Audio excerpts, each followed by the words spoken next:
Okay, you're listening to The Backyard Barbecue on wxyc Chapel Hill, and I'm here with Scotty Irving. Hello. Hey. Thank you very much for the invitation to be here. I really appreciate it. Yeah, well, that was a lot of fun to watch, to be Thank honest. you. The people listening are probably thinking something else right now. Well, it's really important to actually see you perform this, I think. Yeah. I explained to my good friend and minister Tom Good this morning that I was doing a radio show, and he's seen the show, and he said, some of that's going to be lost somewhat. I said, well, That's maybe why they'll we're making a video. Yeah, exactly. So you folks who actually want to see and have never seen it before, that you will have a chance to.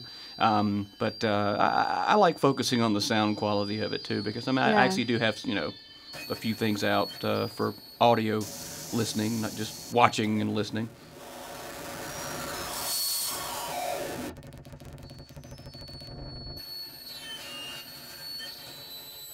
For those of you who've never actually seen it, you might not have been able to gather by any of the sounds, but it's actually a three-part show.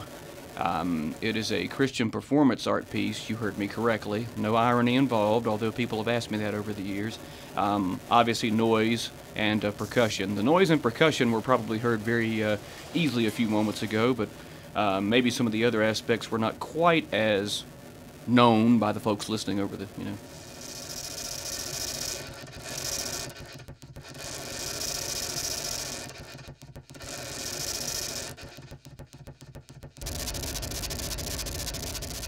I've been a Christian since I was 17 and a musician since I was 12, and spent a good number of years failing miserably at trying to somehow combine the two. Mm-hmm. More often than not, I would just wind up being in a band that had nothing in terms of any spiritual side or anything.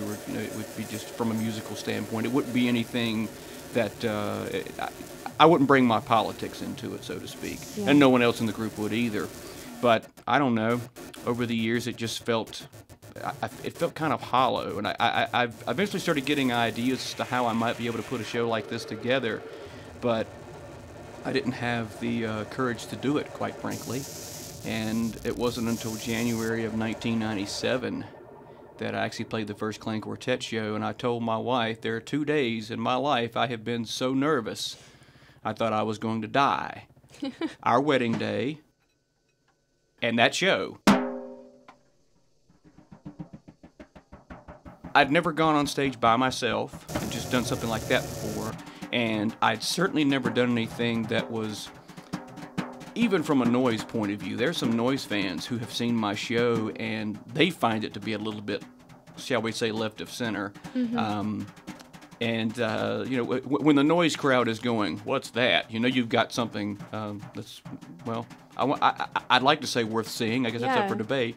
But I knew deep down it was something I had to do or it was going to drive me crazy. But at the same time, part of me will always wonder how I really managed to get past some of the obstacles. Mm-hmm. I prayed about it a lot. That always helps. But, you still have to believe that what you're doing is worth doing. Otherwise, it's not going to, you can be your own worst critic, and I was most certainly my own worst critic at that point. So, by your own worst critic, do you mean you're a perfectionist, or? I don't think I'm good enough to be a perfectionist. But there were certain things that I left to chance, maybe a little too much in the old days. And I still leave certain elements to the show to chance. I still don't have a scripted drum part. I haven't, I try to, I know when I'm going to play drums during the show. I know when I'm going to use the electronics during the show. But as a rule, I don't have anything that's written out that says you have to play this particular beat at this particular time. So that part will always be left to chance. But believe me, anyone who sees this show and thinks that it's not that structured should have seen me in January of 97. You're talking about no structure whatsoever. I mean, I basically went out there and just hit it.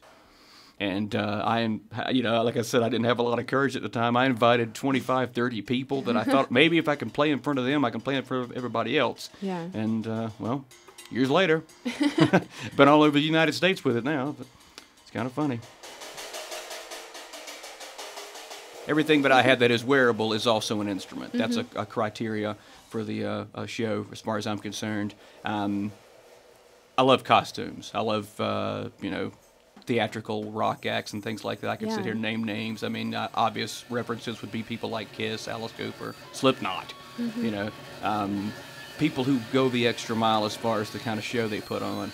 The thing that I wanted to make different from them, for me, was to make actual sound objects Yeah. out of the things I was using for the appearance.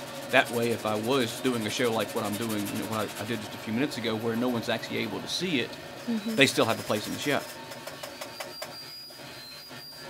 The first time I heard someone in maybe a noise or experimental field, and it put me into shock. Yeah, So, me too.